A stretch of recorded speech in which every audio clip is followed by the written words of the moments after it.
feel like there could be a team overseas who would love to snatch Caitlin Clark away from us and give her a crazy offer. I mean, Ice Cube was about to give her $5 million to play in less than 10 games in the Big Three. So the European League just leaked Caitlin Clark's first. Minutes they did it with the biggest. Grin, why wouldn't they, when you've just scored the lottery without even trying? It's worth a celebration. No matter how the cachet of the WNBA elevates, remember, it could have been even better. You messed it up. You messed it up. And when I say the dumbest people alive, oh yeah, I mean the WNBA. They basically gift-wrapped their golden goose Caitlin Clark and handed her over on a silver platter to the EuroLeague. If that's not the pinnacle of stupidity, I don't know what is. And from the sounds of this interview, it seems like she's probably going to make more money overseas in EuroLeague than she did during this WNBA season. The commissioner told her that she could make $700,000 playing in the WNBA. Caitlin must be breathing easy now because, let's face it, she's finally free from the constant brutality she was forced to endure. No more random hip checks out of nowhere, no one trying to gouge her eyes like it's some kind of contact sport horror show. She can actually focus on basketball now, while the WNBA is probably sitting in a corner wondering what on earth just happened.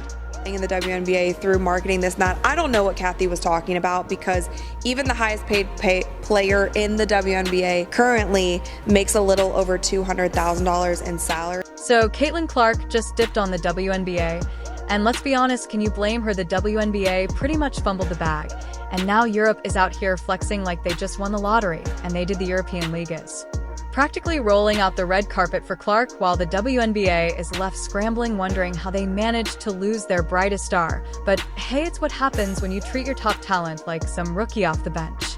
With the WNBA season ending for many teams, there are already so many players heading overseas to play during the off-season. But with all of the drama currently surrounding the WNBA, on top of the low-paying salaries, some of these players are questioning if they'll even return. First off, let's talk money, because the WNBA sure wasn't. Clark was making what, a grand total of $76,000 to $78,000 in her rookie season. That's it. Meanwhile, Europe is ready to hand her a bag big enough to make WNBA exec cry. I mean, we're talking hundreds of thousands of dollars more. And guess what? In Europe, they actually take care of their players' housing, transportation, taxes. They cover it all. Yeah, you heard that right. The WNBA couldn't even throw in a free bus pass. But Europe, they've got Clark living like royalty. Caitlin Clark has now broke that glass ceiling, and they should be bowing at her. She's going to create jobs and money. Now Cathy Engelbert and the rest of the WNBA brain trust are sweating bullets. What do they even have left without Clark? Oh, that's right, nothing. This is the same league that had Clark pulling in fans by the millions, bumping up their viewership by 142%. And now she's gone, just gone. And for what? Measly $300,000 over 4 years. Indiana Fever was turning away games into home games, and so it's kind of sad that through all of that, Caitlin was still advocating for players on the other team to get bonuses, because she saw the kind of money and eyeballs and viewership that all of this was generating. That's laughable when you compare it to what the European League is offering, and don't even get me started on Ice Cube throwing out a $5 million offer for her to play 10 games, that's more than Clark would have made in 4 full WNBA seasons. Honestly, if I were her, I'd pack my bags too fast. To hell with the WNBA, they're nothing, they're nobody. No one's watching. They lost 50. And let's not pretend it's just the money, though. The EuroLeague has something the WNBA couldn't even dream of: an actual season. While the WNBA barely limps through a few months in the summer, Europe is running from October to April, giving Clark more time to play, grow, and compete at a high level. And guess what? The competition in Europe way tougher. The WNBA might as well be a pickup game at this point compared to the intensity Clark's about to face overseas. Europe's over there sharpening their swords, while the WNBA is stuck playing patty cake.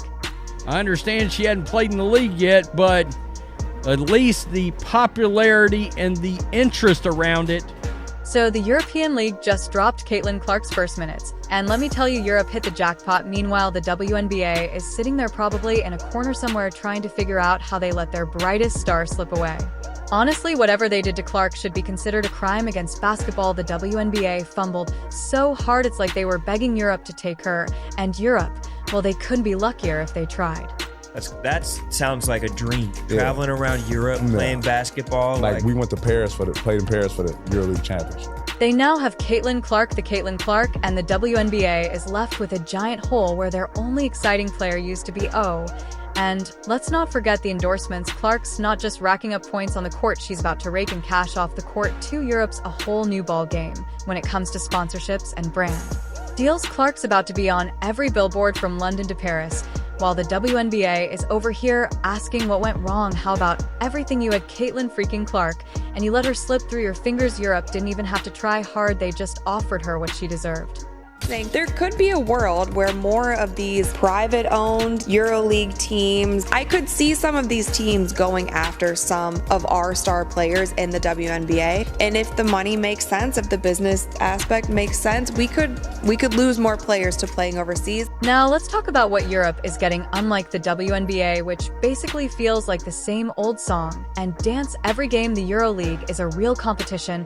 It's not just American players going head-to-head, it's top-tier talent from powerhouse countries like Russia, Turkey, Spain, and France. The WNBA could never. Clark is about to go up against team that play tough, gritty basketball. None of that soft WNBA nonsense in Russia. It's all about brute force.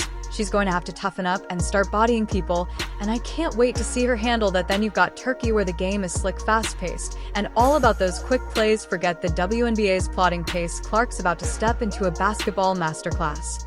People don't always share all of the good things that they're doing, and Caitlin by no means had to do this. And get this, the EuroLeague is all about teamwork, precision, and actual strategies. Can you imagine Clark in a league where players don't just stand around waiting for one star to carry the game? She's going to have to adapt to the kind of basketball that actually matters. The WNBA might as well be a pickup game at this point compared to what she's about to experience in Europe. Because Russia paid Diana Taurasi at that time $1.5 million salary to play in Russia. Now, at the time in the WNBA, the salary, like the highest salary in the league, was $107,000. So let's not forget the EuroLeague's history. Either they've been doing this since 1958, before the WNBA even existed. Legends like Diana Taurasi and Breanna Stewart thrived here, and Clark is about to join that legacy. Except she's going to do it better. Clark is stepping into basketball royalty, and the WNBA can only watch from the sidelines and wonder what could have been.